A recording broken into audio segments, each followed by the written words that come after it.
For my course, we try to get out of the classroom. London is full of wonderful buildings, in terms of the history, in terms of the quality, and just the variety. There's so much here that it's a shame to stay in the classroom. So I try to get out of the classroom as much as possible. We go and look at the buildings, we stand in front of them, and we talk about them. And we do that for almost all the sessions. There are some classroom lectures where we can't talk about buildings or can't go look at buildings that are not in London. But for the most part, we are out and about in town looking at buildings. So as a group, you go out, you walk around and you find the key buildings and stand in front of them and discuss them. That's exactly it. So we go to unusual buildings. So we'll go to places like Temple Church, which is a hidden gem. Not many people know it's there, but it's one of the oldest churches in England. Oh, wow. Might go to famous places. We might go to Westminster Abbey. We might go to the Tower of London. It's a real mixture, but it's the variety is important. It's important to get a sense of just the different types, the different styles of architecture that many of our students, when they graduate, may be able to work on. So do you find that when students join the course, they already have some understanding of architectural design and the kind of language, the vocabulary that goes with it? Or are most people kind of quite new to it?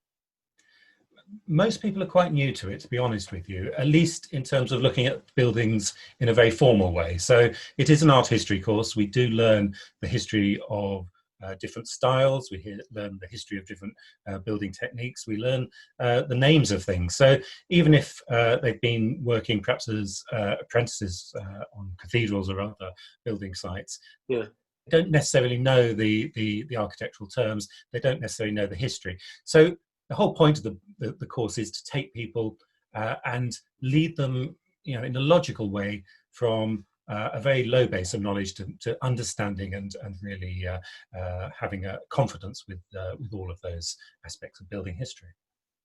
And when you say history, what kind of periods are you talking about? I mean, when do you start? Presumably the course is taught chronologically, is it? Yes, the course is chronological. So our first session is always a classroom session. We cover the really very early history that we can't look at in London. So there are very few Roman buildings, no Roman standing buildings, only Roman remains in London. So tend to look at those in slide and use what we can see in Italy or France and things like that.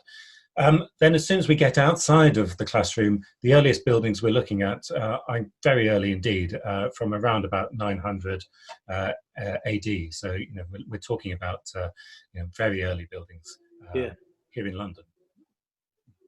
And then you just follow the chronology all the way through to 20th century or 21st century, or? Yes, we don't get far into the 20th century, and there are two principal reasons for that. First of all, we have 11 weeks to cover over 1,000 years of building history, so the architectural history has to stop somewhere. There is another reason, which for carvers in particular, I think is very important. Once you get into the 1930s and beyond, there's very little carving that takes place on buildings. So although there's an interesting architectural history, in terms of the course itself, that history is not so important. What we actually see now, though, of course, is that a lot of carving is coming back into buildings. So we do look at some very recent buildings. But there is a gap really in the 20th century, the second half of the 20th century, when there's very little carving that takes place on buildings.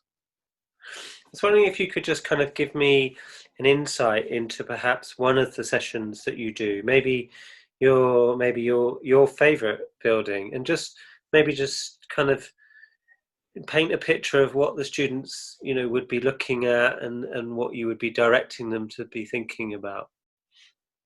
Yeah, I mean, I think, in terms of the things you get interested in and excited by, it's not always the most exciting building. I mean, I'll be quite honest. The one I'm interested in, the one that always gets me excited, is actually Fulham Palace. And Fulham Palace is a beautiful little building. It's I'm not denigrating it in any sense. It's a very old building.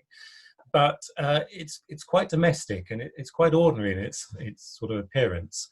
And what excites me about it is that you can learn so much about a really basic commodity, a really basic building material, bricks.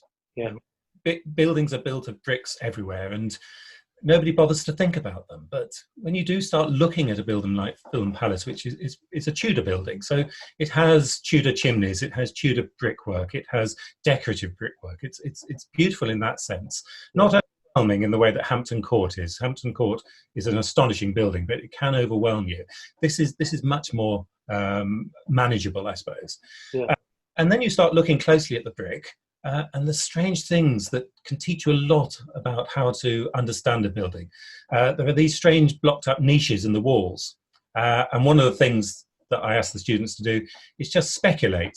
Speculation is important when we're looking at architectural history, because so much of what we think we know about buildings is down to speculation. It's not all written down, and the history does not survive. So we have to speculate. So you start speculating, what are these blocked up niches in the building's walls? And the astonishing thing you discover is that they were used to house beehives.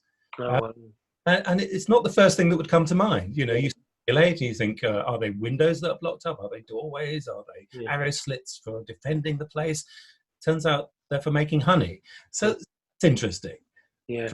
Anyway, but also you start to look at something as basic as how the bricks are laid. Again, we don't even stop to think about how bricks are laid. The bond, it's called. And the way it's laid tells you so much about the status of the building. It tells the date of the building. It can't actually, depending on the way the bricks are laid, it can't actually be before a certain date or after a certain date. It's that specific. Yeah. We learn that, and then you can take that not only to look at major buildings like Hampton Court, you can actually take it to look at your own house, where you're living, the building of the college, the art school. You can actually work out the date of the building that you're living and working in just from having gone through that experience at Fulham Palace. So that's one of my favourite places to visit, really. And I think it's important to sort of not just idolize the great buildings, but actually to get excited about the ordinary buildings, and that is what we do. Well, it sounds incredibly exciting, Michael, and I'm sure students thinking about applying to the course will find that little introduction really useful. So thank you very much for that. It's really good. So well, it's lovely to see you, and I'm sure we'll see each other again soon. Okay, take care. Bye. Bye.